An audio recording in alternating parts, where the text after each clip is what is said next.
transnasional. Kemarin saya bercerita tentang Ikhwanul Muslimin,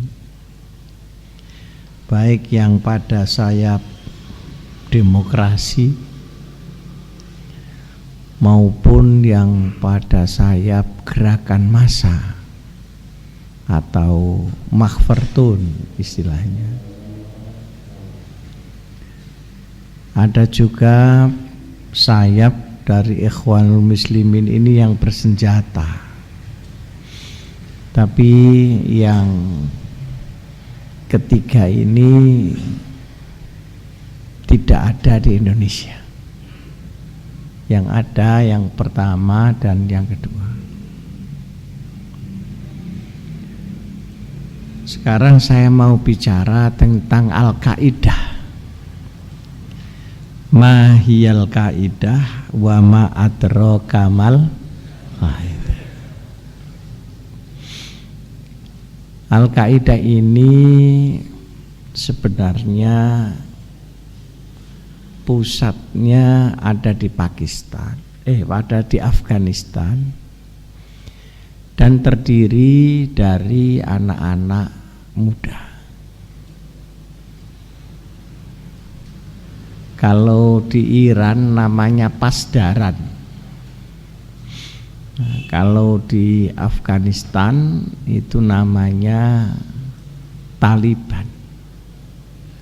Tolibun itu artinya anak-anak pelajar dan anak-anak muda. Memang masyarakat Afghanistan ini masyarakat yang berperangai keras. Pertama karena faktor alam. Alamnya di sana tidak ada apa-apa kecuali batu, panas dan dingin. Mereka termasuk negara miskin yang tidak bisa dicukupi oleh negaranya sendiri.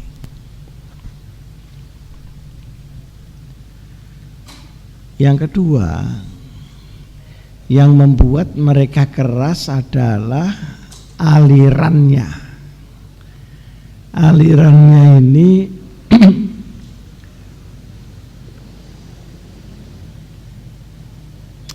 mirip Khawarij, sekalipun tidak sama dan sebangun. Khawarij adalah orang yang anti siapa saja kecuali dirinya sendiri. Nah, mereka lebih berpikir menjadi Hizbut Takfiri. Hizbut Takfiri itu kelompok politik yang senantiasa mengkafirkan orang yang berpendapat tidak sama. Jadi kacek sedikit kafir, sedikit kafir. Di Indonesia juga ada itu, tapi kelompoknya sedikit. Kemarin saya didatangi orang-orang yang anti Syiah, datang di PBNU. Mereka minta supaya ada dialog antara Islam dan Syiah. Berarti Syiah di sini dianggap sudah di luar Islam. Dan marah-marah kepada saya karena saya kok tidak marah kepada Syiah. Jadi saya ini dimarah-marahi karena saya tidak marah.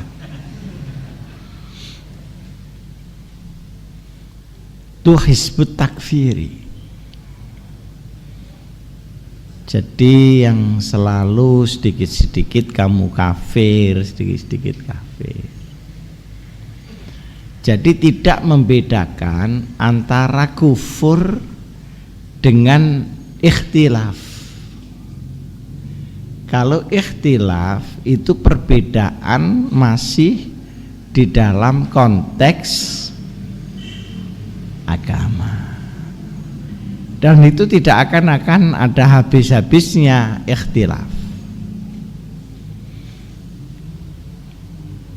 Jadi jangan kamu percaya kalau kembali ke Quran dan hadis itu mesti satu. Qurannya sih satu, ketika kita kembali pemahamannya tidak bisa satu.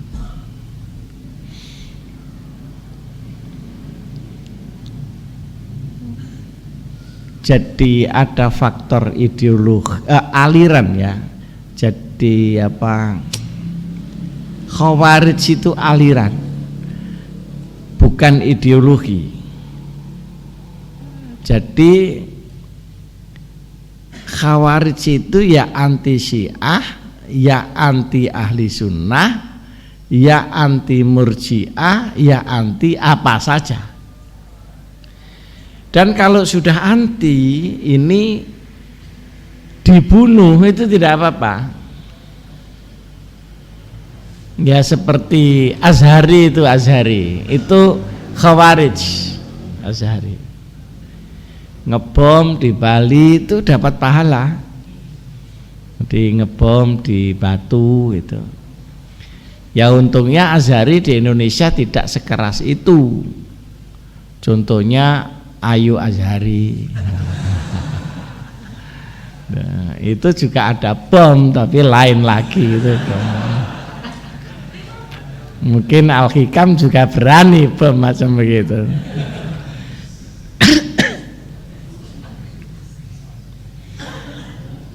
Jadi ada faktor alam, ada faktor aliran. Nah, karena miskin dan keras, ini dipakai oleh Amerika sebagai pasukan untuk melawan Uni Soviet pada waktu Perang Dingin. Karena posisi Afghanistan itu persis di selatan Soviet dan sering dijajah oleh Soviet secara temporer. Maka paling tepat kalau dipersenjatai, dilatih oleh Amerika sendiri, dilatih, dipersenjatai, dikasih uang, suruh ngelawan Soviet dalam Perang Dingin. Jadi Soviet dihadapi dari selatan oleh Amerika lewat Afghanistan, dihadapi dari barat melewati NATO. Nah, kemudian dihadapi dari timur ini melalui ekonomi yang berpusat di Jepang. Jadi Al-Qaeda ini aslinya bikinan Amerika dan kekuatannya luar biasa karena nekat. Bukan hanya melawan Soviet saja yang keras, pertentangan di internnya itu pun di dalam negeri juga sangat keras. Misalnya Umar dengan Karzai sebagainya. Nah, akhirnya komunis ini tumbang. Komunis umurnya hanya 70 tahun, mulai tahun 30 sampai tahun 2000. Jadi komunis itu ideologi umur pendek sebagai gerakan internasional, sebagai Komintern, sebagai komunisme internasional. Tetapi sebagai faham sampai sekarang jalan. Fahamnya dua. Pertama, faham ateisme, tidak bertuhan. Yang kedua, faham proletariat. Proletariat ini di bidang ekonomi, kalau ateisme di bidang filsafat hidup. Ateisme artinya dia tidak percaya kepada agama apa saja. Proletariat artinya bagaimana dibuat supaya manusia ini jangan ada kaya miskin, rata-rata saja. Nah, karena membikin kaya semua tidak bisa, supaya rata ya dibikin miskin semua aja. Jadi ada dua pilar. Nah, dua pilar ini membentuk kekuatan politik blok timur yang dikuasai, yang dipimpin oleh Uni Soviet dan Cina. Uni Soviet ini lebih konservatif di dalam berkomunis. Cina ini lebih moderat di bidang berkomunis. Kenapa? Karena di Cina faktor proletariatnya itu lebih lunak daripada sistem proletariat yang ada di Uni Soviet. Akhirnya tumbang. Nah, tumbangnya ini juga dari barat melewati NATO dan dari selatan melalui Afghanistan, tumbang komunisme itu. Dari tengah tumbangnya komunisme karena dilakukan penetrasi reformasi pemikiran. Ada seorang presiden Amerika namanya Gorbachev. Pernah dengar itu ya? Gorbachev ini sebetulnya orang Yahudi pro Amerika. Dia membuat reformasi di Uni Soviet, demokratisasi. Ada dua di sana, glasnost dan perestroika. Glasnost itu menyangkut ideologi, perestroika ini menyangkut ketatanegaraan dan ekonomi. Tidak tahu bagaimana ini diselundupkan ke Soviet, kemudian Gorbachev sebagai pemicunya, maka terjadi reformasi di Uni Soviet yang membuat Uni Soviet itu berantakan dan seluruh provinsi itu merdeka sendiri-sendiri. Saya tertarik kepada glasnost dan perestroika ini. Apakah ada mengkait dengan reformasi di Indonesia? Karena begitu ada reformasi, Indonesia kan tidak karu-karuan sekarang. Bertentangan satu dengan yang lain, gotong royong habis, hati nurani rusak, orang jadi beringas, orang jadi miskin, orang taunya demo, maunya sendiri. Dan orang tidak suka kerja keras karena digantung awang-awang, pikirannya ini bisa langsung jadi pejabat. Anak yang asalnya guru ngaji itu bisa jadi DPR. Padahal ya ndak ngerti apa-apa soal DPR karena proses liberalisasi itu tadi. Akhirnya Uni Soviet dan Cina itu sudah tidak lagi melakukan gerakan komunis internasional sebagai kekuatan politik dan militer, tetapi ideologi ateismenya dia masih merambah kemana-mana. Nah, setelah komunis internasional ini jatuh, Al-Qaeda ini dicurigai oleh Amerika karena merupakan kekuatan militan yang bisa mensupport Pakistan di dalam melawan Israel. Maka dia harus dihancurkan. Nah, itulah Amerika. Jadi jangan dikira orang kalau ikut Amerika itu kemudian selamat fid dini wad dunya wal akhirah. Amerika tidak pernah melihat bangsa lain itu equal, tidak pernah.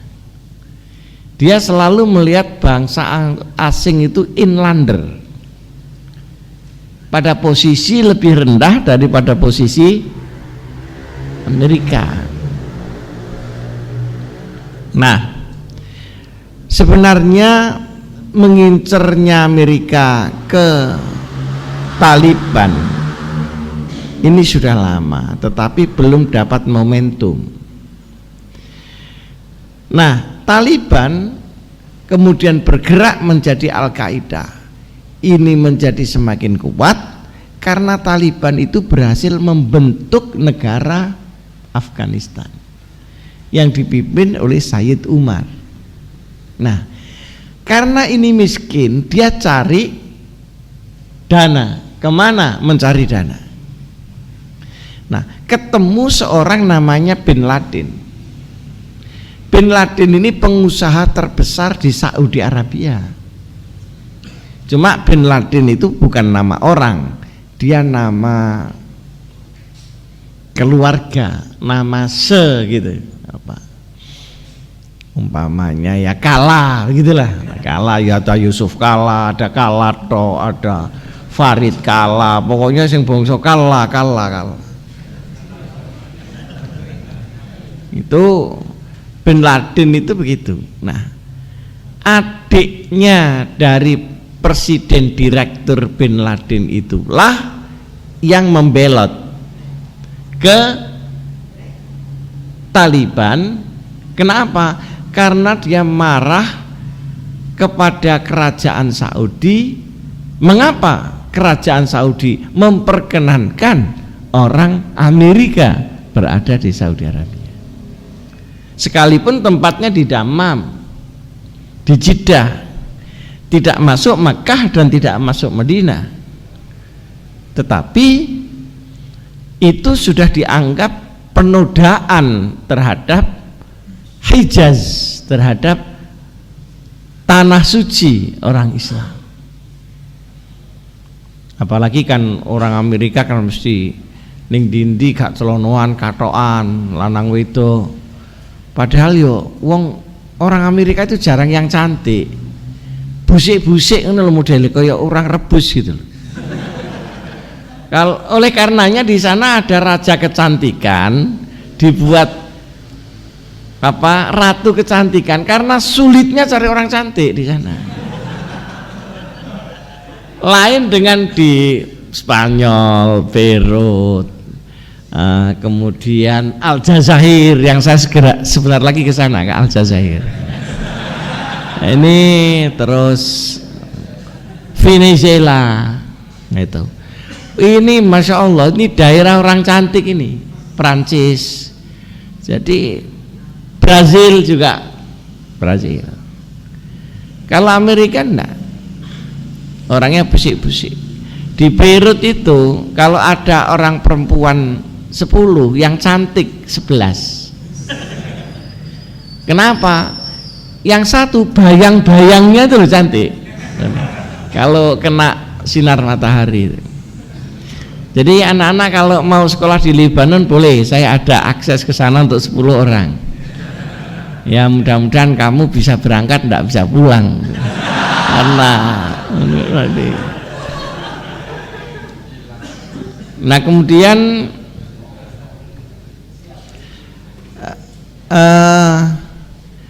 Bin Laden inilah yang memperkuat Al-Qaeda dalam segi finansial dan sebagainya. Saya juga tidak bisa membayangkan bagaimana orang sekaya Bin Laden mau bergabung di Afghanistan yang tidak ada apa-apanya itu. Tanaman tidak ada, air juga sulit. Padahal dia seorang miliuner. Hidupnya di gua-gua. Nah, pada saat terjadi peristiwa 11 September, kalau bahasa Amerika itu bukan 11-9 tapi 9-11, bedanya sama Inggris begitu.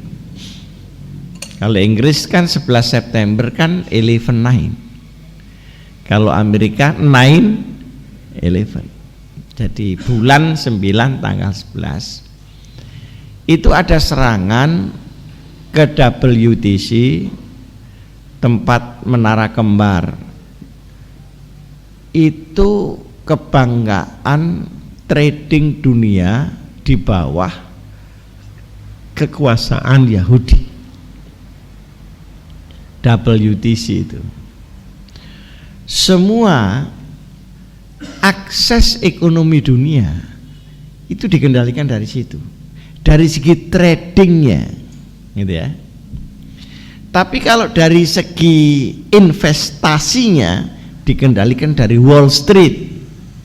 Nah, jadi di New York itu ada Broadway, ada highway. Broadway itu jalan besar yang di dalam kota, tapi kalau highway itu yang menghubungkan kota dengan kota. Nah, di situ ada Wall Street. Wall Street itu ya seperti pecinan begitu. Disitulah semua keuangan dan investasi seluruh dunia dikendalikan. Akhirnya ada serangan dua pesawat yang masing-masing pesawat ini menghancurkan satu gedung. Jadi satu gedung kena pesawat, nah satu gedung kena pesawat lagi. Di samping itu sempat ngebom Pentagon. Pentagon itu bukan di New York, Pentagon itu di Washington. Ketika itu Pentagon dipimpin oleh Paul Wolfowitz yang sekarang menjadi Presiden Bank Dunia, yang ada ribut karena pacaran. Jadi pacaran itu bikin ribut di mana-mana, baik di Al-Hikam maupun di Bank Dunia. Makanya pacaran itu sudah Masya Allah, ini gerakan universal di mana-mana. Paul Wolfowitz. Nah, saya datang ke sana pada tanggal 8 bulan Februari tahun 2002. Berarti Oktober, November, Desember, Januari, 4 bulan setelah ada serangan itu, saya datang ke Ground Zero.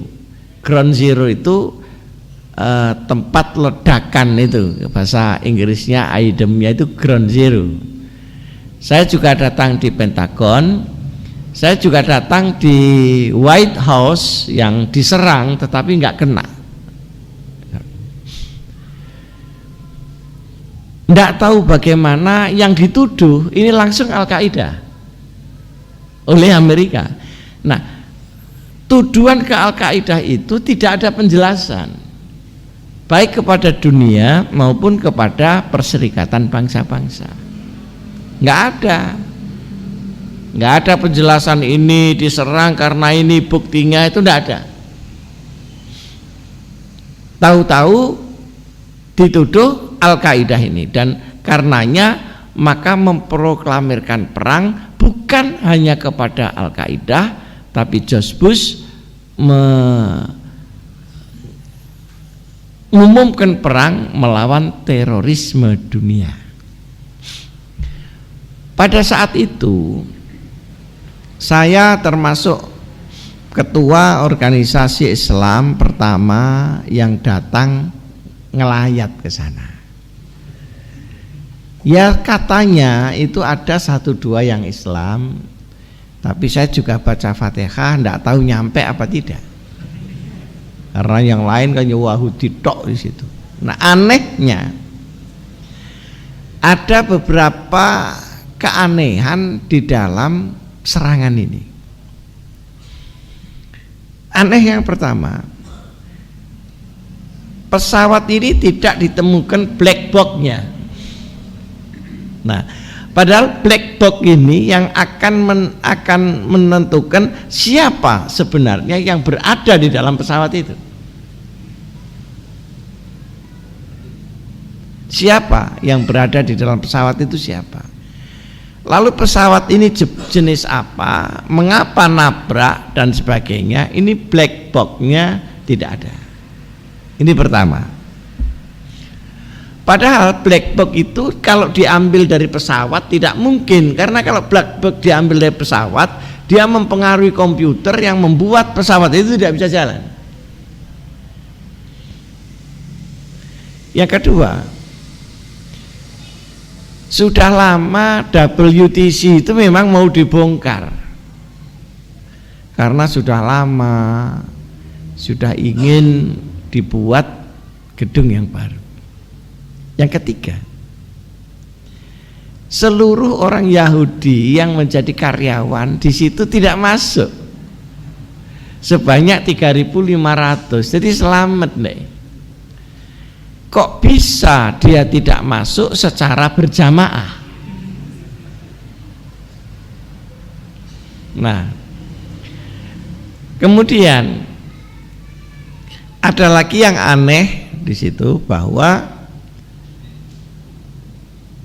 pesawat yang masuk di Amerika itu tidak mungkin tidak terdeteksi ketika masuk areal Amerika Serikat.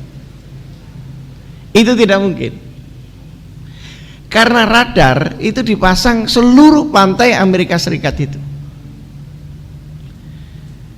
Nah, ternyata pesawat itu adalah sewaan pesawat Amerika. Nah, apakah Al-Qaeda mampu menyewa pesawat itu kemudian menerbangkannya, ataukah ini pesawat dari luar negeri? Kalau pesawat dari luar negeri itu tidak mungkin.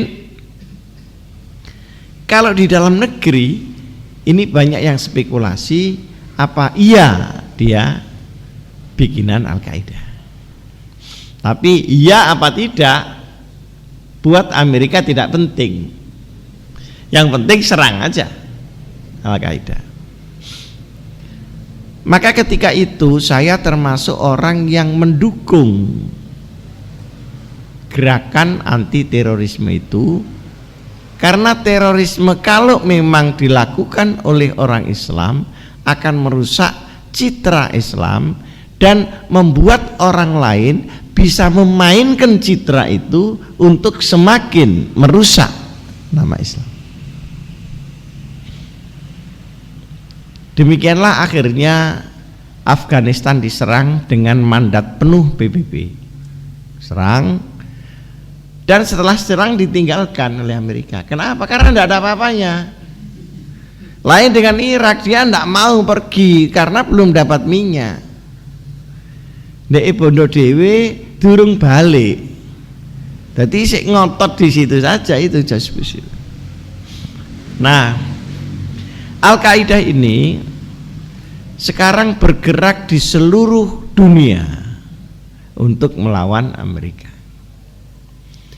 Sayangnya karena dia itu berpikir tentang Khawarij tadi, orang yang tidak melawan Amerika itu ya dianggap kafir, wes gitu loh. Jadi dibomi saja konco dewi sekalipun sesama umat Islam. Nah, di sini bahayanya. Tapi Al-Qaeda ini saya kira masuk di Indonesia sangat kecil, karena memang Amerika dan Australia membantu penuh Indonesia untuk membendung Al-Qaeda itu. Tetapi ide takfirinya ini tetap masuk. Ide apa? Mengkafirkan orang yang selain dirinya, ini tetap masuk. Dan sebelum ada Al-Qaeda pun di Indonesia sudah ada Islam Jamaah. Itu kalau masjidnya habis dipakai orang dicuci, koyok-koyok ndeke paling suci. Orang kawin harus segolongan, tapi uangnya jamaah dianggap uangnya imam. Itu kalau Islam Jamaah. Cuma Islam Jamaah ini berubah-ubah terus bentuknya, dari Islam Jamaah menjadi LMKRI, dari LDII jadi apa, untuk membuat kamuflase agar gerakan itu selamat, Nah, anak-anak sekalian, sekarang ini Al-Qaeda sedang menjadi problem besar di Irak karena dia menembaki siapa saja. Yang Syiah ya ditembaki, yang ahli sunnah ya ditembaki, yang pemerintah juga ditembaki, Amerika apalagi. Nah, merekalah yang menyiapkan bom bunuh diri yang tidak peduli siapa korbannya.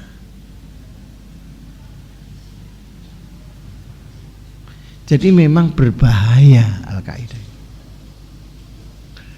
Buat umat Islam sendiri juga berbahaya. Kalau di luar negeri luar biasa, misalnya kereta api bawah tanah London bom, kereta api lintas negara di mana itu Spanyol dibom, dan sebagainya. Nah, saya ingin mengkaitkan masalah ini dengan Irak. Irak adalah negara yang paling berani dengan Amerika di samping Iran. Yang lain-lain itu dianggapnya sudah ditaklukkan atau gampang ditaklukkan. Yang sudah ditaklukkan ini adalah negara-negara teluk atau negara penghasil minyak, mulai Saudi, Kuwait, Bahrain, Qatar, Emirat, itu semuanya negara-negara Gulf country sini. Kenapa mereka ditaklukkan? Karena mereka tidak bisa memompa minyak, dipompakan oleh Amerika. Jadi wong Arab itu ngumpet tok, iku ora iso.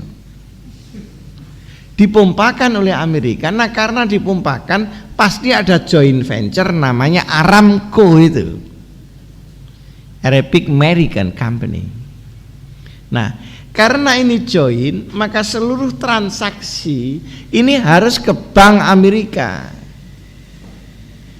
Nah, karena ke bank Amerika, duit ini ada di sana, baru setelah minyak dikirim itu dibayar. Sehingga seandainya uang yang numpuk di bank Amerika itu diblokir oleh Amerika, maka langsung kolab. Ini negara-negara teluk ini tadi. Yang berani itu cuma Iran dengan Irak.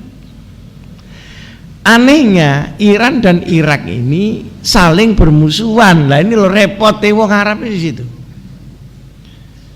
Jadi itu ya sama-sama anti Israel, ya sama-sama anti Amerika, tapi mereka sendiri juga ribut. Saddam itu ingin jadi pemimpin Arab. Selain Amerika, Persia itu dianggap musuh. Persia itu dianggap musuh. Sedangkan Iran itu bukan Arab. Iran itu Persia. Nah, ketika Shah Iran dijatuhkan oleh Iran, oleh Ayatullah Khomeini, itu satu peristiwa yang luar biasa. Shah Iran adalah seorang raja yang paling disayang oleh Amerika dan di-back oleh sebuah gerakan intelijen yang luar biasa cermatnya dan luar biasa kejamnya, yakni mukhabarat itu namanya. Tapi karena Iran ini utuh Syiahnya Iran itu Syiah Zaidiyah. Nanti di belakang mau saya bicarakan khusus mengenai Syiah. Itu akhirnya jatuh Shah Iran. Jatuhnya Shah Iran ini meninggalkan harta yang tidak sempat dibawa lari. itu triliunan rupiah, miliaran dolar. Jadi mulai permata dan sebagainya. Sekarang kita bisa melihat di museum di sana. Akiknya itu tidak tahu berapa ton akik. Fungsone pirus, zamrud, segala macam itu. Sandalnya itu tidak tahu 4.000 berapa itu satu orang. Jadi sama dengan 2 pabrik sandal. Dan semua berlapis emas, segala macam wastafel, semua. Akhirnya hilang. Nah, begitu Shah Iran ini jatuh, maka Iran langsung menjadi musuh Amerika. Kenapa? Karena ketika menjatuhkan Shah Iran, kedutaan besar Amerika itu diblokade dan disandra. Disandra, tidak boleh keluar oleh Pasdaran. Pasdaran itu seperti Taliban yang ada di Afghanistan. Akhirnya mau dibom Teheran karena menyandra. Nah, karena mau dibom, maka personil Amerika itu diletakkan di puncak-puncak gedung yang kira-kira mau dibom. Jadi ngene, nek kon kate ngebom ya bom membathuki kancamu dhewe kira-kira itu. Jadi itu disebar, diletakkan di puncak-puncak semua daerah yang tinggi. Akhirnya tidak jadi. Ada kan serangan blue light. Blue light itu serangan kilat biru. Itu juga tidak bisa masuk. 8 helikopter itu tabrakan sendiri. Nggak tahu punya hizib apa Iran. Jadi tabrakan sendiri sana.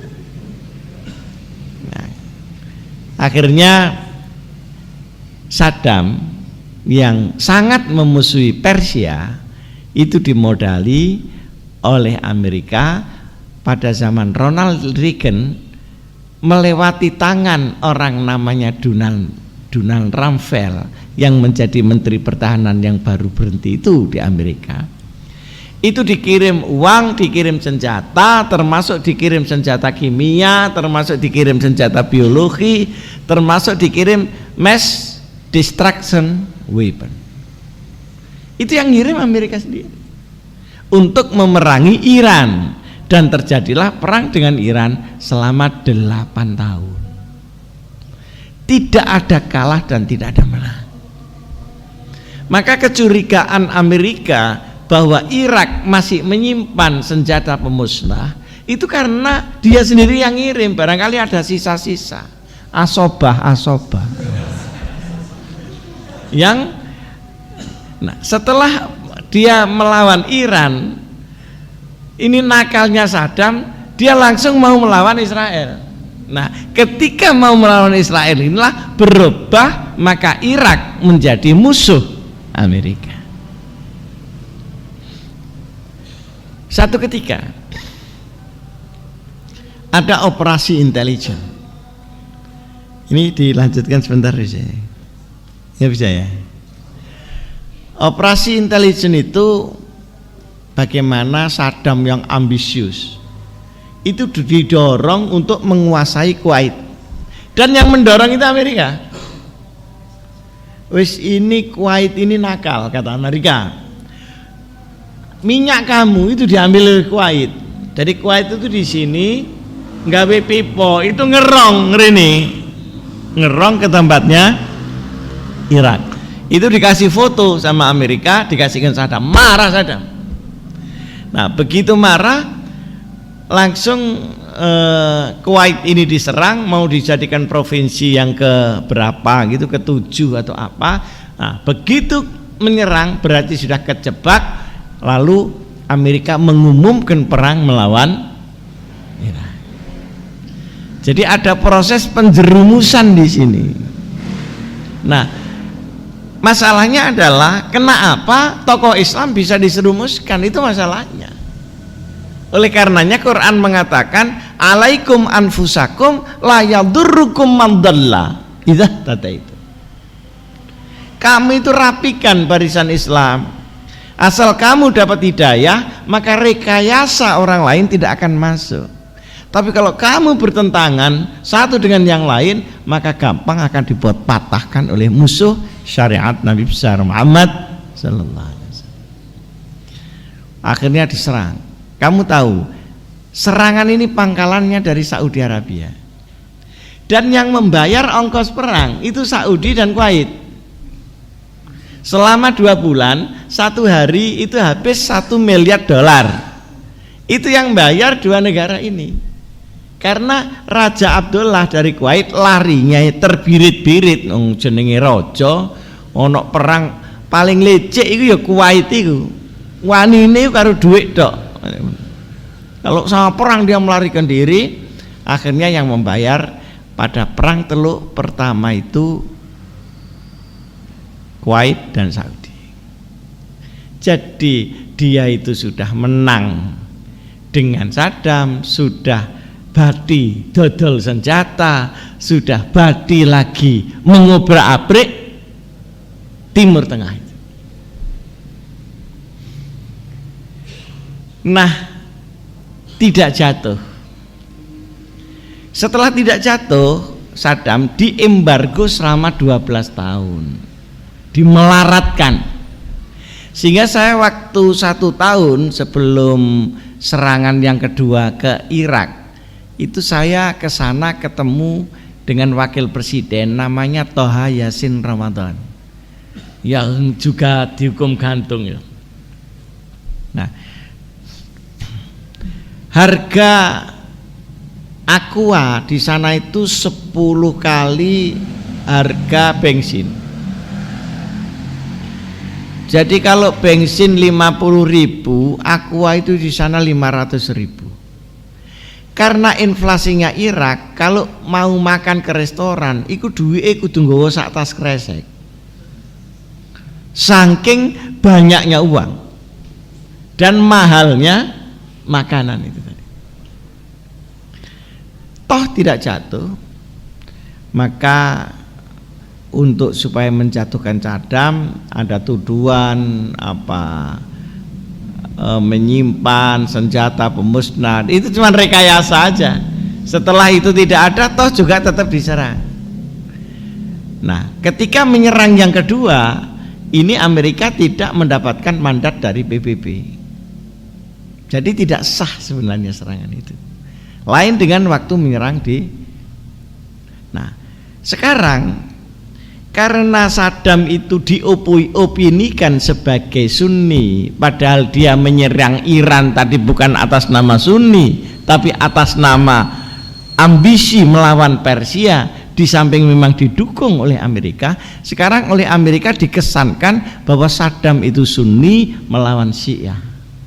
Maka dia digantung oleh pemerintah Syiah yang diangkat oleh Amerika, namanya Nur Maliki itu. Nah, Nur Maliki ini termasuk orang Syiah yang pro Amerika, lain dengan Muqtada Sadr yang orang Syiah anti Amerika. Yang Muqtada Sadr ini mempunyai parlemen cukup banyak di Irak, pemerintahan yang baru, tetapi Nur Maliki ini adalah orang Syiah yang pro Amerika. Maka digantunglah Saddam. Nah, setelah Saddam digantung, ganti sekarang orang-orang Tikrit, anak buahnya Saddam, plus partai Ba'ath, plus ahli sunnah yang disuruh memberontak Nur Maliki itu karena tokoh ahli sunnahnya dihancurkan oleh Syiah. Maka mulai menyala ini pertikaian antara Sunni dan Syiah. Nah, untuk supaya menyalanya itu berat, maka Masjid Sayyidina Ali dibom oleh Amerika supaya dibilang bahwa itu orang Sunni. Masjid Syekh Abdul Qadir Jailani dibom supaya dibilang bahwa itu orang Syiah. Maka sempurnalah alasan-alasan untuk perang itu. Nah, di tengah perang inilah Al-Qaeda masuk membunuh siapa saja. Sampean bisa ndak mikirkan begitu, negara seperti itu kan piye coba lah. Nah, ini dibantu oleh Khawarij yang ada di Irak Selatan yang berdekatan dengan Najaf, tempat pusat Syiah. Irak adalah pusat Syiah dan pusat Sunni sekaligus.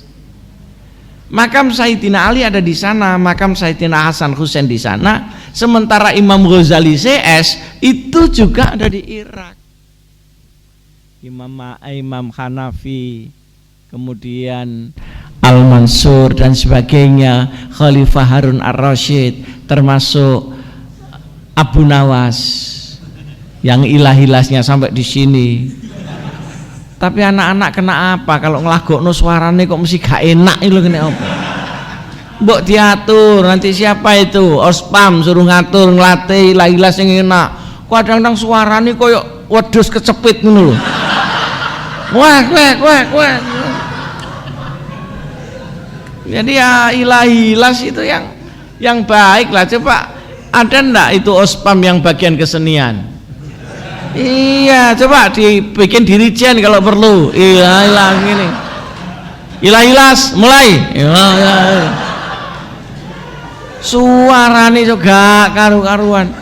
Gawe lagu dhewe gak enak. Nah ini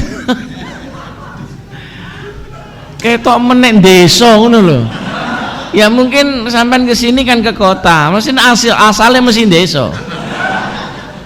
Golongane Sumber Manjing, golongane Blitar yo ndiwek sana. Nanti kalau ndak ada seninya sama sekali gitu. Coba itu diatur lagi. Itu Abu Nawas itu ada di ada di Baghdad. Kuburannya juga di Baghdad, cecer sama Imam Ghazali itu.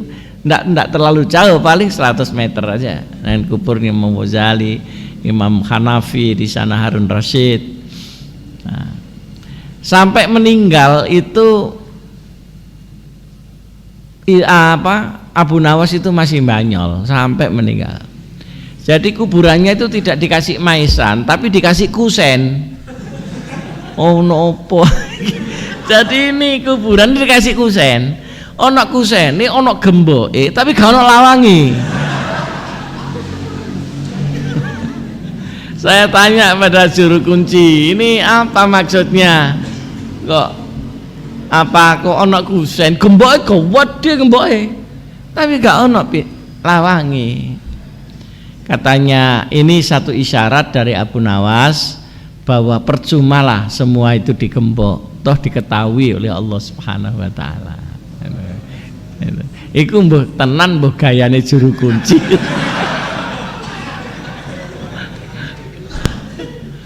Nah ini jadi karena masing-masing kelompok ini tadi punya kekuatan di luar negeri. Misalnya si A punya kekuatan di Iran, Al-Qaeda punya kekuatan di Afghanistan, Sunni dibantu dengan Syria, ya. Kemudian anak buahnya siapa? Saddam itu ada dua pilar utama. Ada Tikrit itu nama desa Tikrit, tempat kelahiran Saddam. Jadi ini sangat fanatik kepada Saddam, At-Tikriti itu. Jadi umpama Indonesia gitu ya, Makassar itu sangat fanatik pada Yusuf Kala gitu lah kira-kira gitu. Dengan Partai Ba'as itu partai sosialis yang mendukung ini, plus sisa-sisa Garda Republik. Ini pro Saddam. Nah, masing-masing kekuatan ini mendatangkan kekuatan senjata dari luar, bertempur di situ, dihantam sekali oleh Amerika. Bayangkan, gimana negara seperti itu? Maka kalau ingin Irak itu aman, Amerika harus keluar, tapi sebelum keluar, tentara Islam harus masuk. Kalau tidak, mereka akan perang saudara dan akan melakukan genosid, baik yang Syiah maupun yang Sunni. Jadi hanya Allah yang bisa menyelamatkan. Kalau cara hitungan akal sudah repot. Partai Demokrat bilang tarik, Bush menveto, tidak bisa. Nah ini semuanya kenapa mereka tidak mau pergi? Duit ini sudah banyak. Kalau dulu pada perang Teluk Pertama yang bayar Saudi dengan Kuwait, sekarang Amerika bayar sendiri, minta duit sama Kongres. Sekarang minta tambahan tidak dikasih. Minyak belum dapat. Dari Nur Maliki itu tadi dipres supaya mengadakan undang-undang perminyakan yang menguntungkan Amerika. Sudah dibuat undang-undang itu di parlemen, tetapi tetap tidak bisa dijalankan karena seluruh pipa itu dibakar oleh Muqtada Sadr sama Al-Qaeda ini tadi. Belum yang kelompok kriminal. Dadi ana pipa titik langsung diobong. Dadi mangkel kan Amerika iku ngene diobong gak dadi. Nah, sekarang orang-orang Israel yang menyusup di negara pasukan Amerika itu mulai membuat tembok-tembok. Jadi maksudnya supaya negara Irak nanti seperti rumah jangkrik gitu loh. Jadi di kotak sini untuk yang jeliteng, di kotak sini untuk yang jerabang, supaya kalau dikileni itu kelakuannya Yahudi itu begitu. Cuma masalahnya, kenapa kita mau diperlakukan seperti itu masalahnya. Kenapa seperti Saddam juga mau saja nyerang Iran? Kenapa orang Syiah mau saja disuruh menggantung? Kenapa orang Sunni juga mau saja diprovokasi? Kenapa Al-Qaeda juga menggunakan aliran-aliran Khawarij ini? Jadi kalau orang Islam mendapat azab, itu pasti maknanya ada kezaliman dari luar, yang kezaliman itu masuk karena kekeliruan kita di dalam bersyariat sehingga dia terobos masuk. Dan ketahuilah kezaliman tidak pernah hilang di dunia. Kalau kezaliman hilang, nahi mungkar berhenti. Dan yang menular itu selalu penyakit. Kesehatan itu tidak menular.